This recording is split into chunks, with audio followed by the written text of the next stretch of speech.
Hello everyone. My name is Dr. Puneet Bansal. I am a urologist and kidney transplant surgeon and enterologist in Fortis Hospital, Shalimar Bagh. First of all, I'd like to wish my viewers Happy International Men's Day.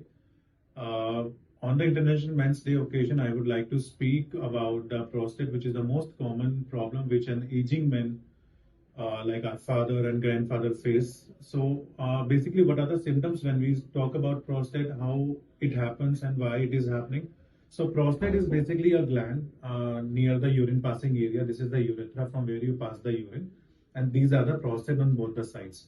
So when this become enlarged, when they become swollen up, so patient will start complaining about the symptoms like frequently passing of the urine or putting pressure while passing urine, or he may also complain there'll be a intermittency, like he has to stop the urine in between and then has to apply the pressure again to pass the urine. The flow of the urine is decreased. He has to get up many times in the night to pass the urine. So these are the very common symptoms which patient has it, but they ignore because of some kind of stigma which is there.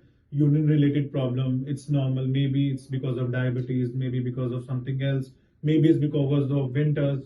So generally the patient avoids all these symptoms and generally land up in the problem which is majorly called as acute retention of the urine, in which the gland becomes so big that patient is absolutely unable to void the urine. So to prevent that situation to come, which become an emergency situation, it's better to consult a urologist for these symptoms, and there is a proper treatment for that. There is a proper investigations for that. So basically we can go for the ultrasound, which is a very basic and the nominal investigation, in which we get to know the size of the glands, both the glands, how big it is. We will get to know how much is the urine is left over after the patient voids. We have one investigation which called uroflowmetry, in which we check how is the flow of the urine. Then there is another test which is the serum PSA, which is basically to screen whether the patient, the prostate enlargement is inflammatory or it is a cancerous.